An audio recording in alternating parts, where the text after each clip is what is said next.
শুভেন্দু অধিকারী বড় বড় কথা বলছিল যে দাড়িয়ালা টুপিয়ালাদেরকে গাছে উল্টো করে ঝুলিয়ে সোজা করব। এই শুভেন্দু অধিকারী, তোমার বাবার 14 গোষ্ঠীকে আমরা একদম গণতান্ত্রিক ভাবে আমরা শিক্ষা দিয়ে দেব। এই কাতির প্রোডাক্ট, এই অধিকারী প্রোডাক্ট প্রত্যেকটা টাইমে একটা ধর্মের প্রতি কুৎসা করা, কিন্তু এই কুৎসা আমরা হকাইলেন্সটা হয়েছে পুরোটাই প্রিপ্ল্যান করেছে শুভেন্দু অধিকারী। এই অধিকারী প্রোডাক্ট, এই কাতির প্রোডাক্ট, এই চোর যে সারদা নারদার থেকে কোটি কোটি টাকা মেরে নিজেকে পিঠ বাঁচানোর জন্য ভারতীয় জনতা পার্টিতে ওয়াশিং মেশিনকে ক্লিন এখন বলছে আমার থেকে বড় হিন্দু নেই। আরে তুই যদি হিন্দু হয়ে থাকবি, তুই তাহলে অন্য ধর্মকে কখনো যেন অপমান করতে পারবি না, কারণ আমাদের সনাতন ধর্ম সেটাই মারা গেছে। তখন কিন্তু অনেকেই ইগনোর করেছে, বলেছে না ওখানে যাব না, আমাদের করুণা হতে পারে।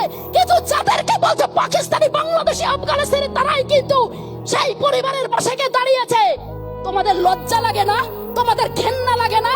তোমরা থালা বাজিয়ে বলেছে করুণা চলে যাবে, আর এই মুসলিম মায়ের সন্তানরা থালা সাজিয়ে মানুষের সামনে আহার তুলে দিয়েছে। এটাই হচ্ছে ইসলাম ধর্ম, এটাই হচ্ছে মানবিক ধর্ম, এটাই হচ্ছে বড় ধর্ম। আমি মনে করি আমাদের রক্ত লাগে তখন কি আমরা বলি যে ডাক্তার বাবু আমি হিন্দুর রক্ত এনে দেবো না মুসলিমের রক্ত এনে দেবো? কেউ বলে যখন একটা ট্রেনের ড্রাইভার হিন্দু কি মুসলিম, আমরা দেখে কি ট্রেনে উঠি যে সে হিন্দু কি মুসলিম? যখন আমরা কোনো দোকানে যাই আমরা কি বলি আপনি হিন্দু কি মুসলিম? আজকে আমাদের মধ্যে যে বিভাজনের একটা বাজে একটা জিনিস সৃষ্টি করা যায়, এইগুলোকে ধ্বংস করতে হবে গণতান্ত্রিক পদ্ধতিতে, কোন রকম লড়াই ঝগড়া না, কারণ ইসলাম ধর্ম শান্তির ধর্ম। আমি কিন্তু যতটুকু জানি ততটুকুই বলবো। মোহাম্মদ সাহেবকে আমি অত্যন্ত ওনাকে আমি শ্রদ্ধা করি, কারণ উনি ছিল সারা বিশ্বের কিন্তু শান্তির দূত, সারা বিশ্বের, সারা পৃথিবীর। কিন্তু সেই মোহাম্মদ সাহেবের নামে তোমরা যে বাজে বাজে কথা বলো, জয় শ্রীরামের তিলক কেটে আর গেরুয়া একটা গামছা পরে, আমার মনে হয় মোহাম্মদ সাহেবের নাম নেওয়া তোমাদের সবথেকে বড় পাপী তোমরা, কারণ পাপীরা কখনো মোহাম্মদ সাহেবের নাম নিতে পারে না। এরা কখনো দেশপ্রেমী হতে পারে না, মানুষপ্রেমী হতে পারে না, সমাজপ্রেমী হতে পারে না, ধর্মপ্রেমী হতে পারে না। শুভেন্দু অধিকারী বড় বড় কথা বলছিল যে দাড়িয়ালা টুপিয়ালাদেরকে গাছে উল্টো করে ঝুলিয়ে সোজা করব। এই শুভেন্দু অধিকারী, তোমার বাবার 14 গোষ্ঠীকে আমরা একদম গণতান্ত্রিক ভাবে আমরা শিক্ষা দিয়ে দেব। এই কাতির প্রোডাক্ট, এই অধিকারী প্রোডাক্ট প্রত্যেকটা টাইমে একটা ধর্মের প্রতি কুৎসা করা, কিন্তু এই কুৎসা আমরা হতে দেব না। তাই তো আপনাদের একটা বারবার আমি বলে দিচ্ছি, আপনাদের যতদিন প্রতিবাদ করতেই করবেন, আমরাও সবাই আছি আপনাদের সঙ্গে, কিন্তু একটা কথা মনে রাখবেন, কোন রকম ভাবে কিন্তু ভাইলেন্স বেশি করা যাবে না। সংবিধানকে সামনে রেখে, মাটির প্রতি ভক্তি রেখে, প্রত্যেক ধর্মের প্রতি শ্রদ্ধা, সম্মান, ভালোবাসা রেখে, ভারতবাসীর প্রতি তার মধ্যে ছুটছাট গুলোকে ডান দিক বাদিক করে দিতে হবে। এসব আলুবুলু লালু কালু যারা আছে, তারা 2014 ভ্যাকসিন নিয়েছে, ভ্যাকসিন নিয়ে তারা বলছে আমরা বড় হিন্দু।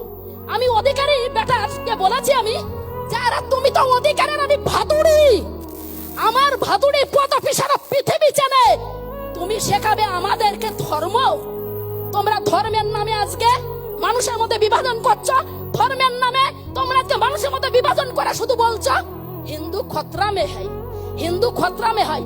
আমি আমার হিন্দু পরিবারের প্রত্যেক মা বোন, দিদি, ভাই, দাদাদের, গুরুজনদের কাছে আমি একান্ত ভাবে অনুরোধ করব, হিন্দু শুধু খতরাতে নেই, খতরায় আছে 140 কোটি ভারতবাসী। তাই তো 140 কোটি ভারতবাসী।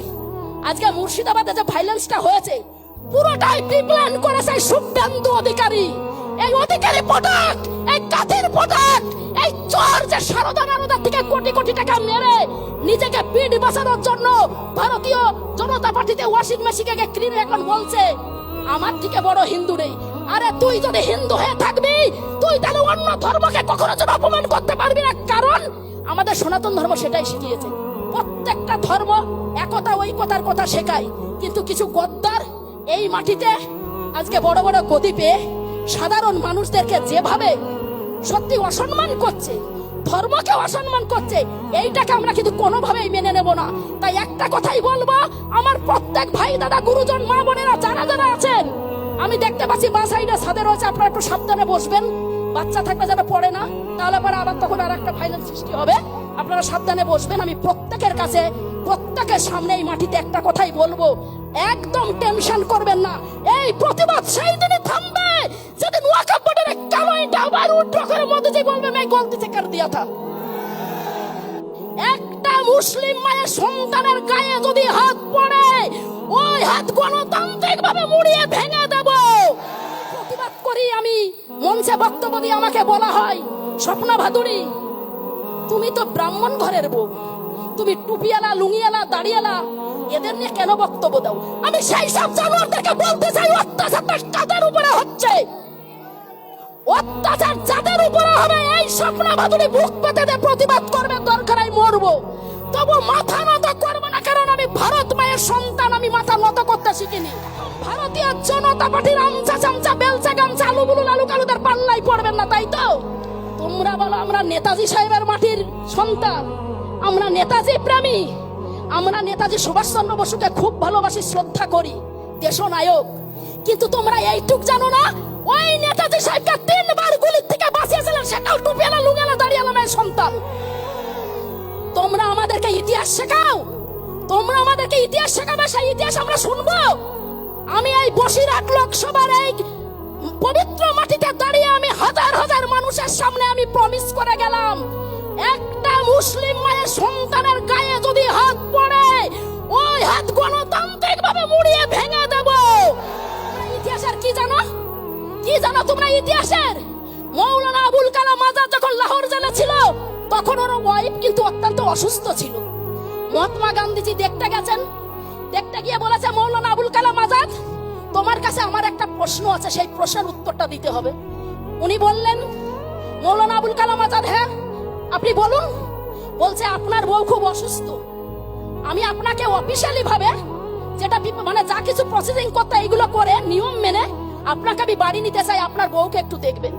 সেই টুপিওয়ালা, লুঙ্গিওয়ালা, দাড়িওয়ালা কি বলেছিলেন জানেন? মৌলানা আবুল কালাম আজাদ সাহেব বলেছিল, একদিকে আমার ভারত মা লোহার চেকলে, আর একদিকে আমার ওয়াইফ অসুস্থ, আমার ভারত মায়ের জন্য ওয়াইফকে বলিদান দিতে পারি, কিন্তু ওয়াইফের জন্য ভারত মাকে বলিদান দিতে পারি না। এটা ইসলাম ধর্ম।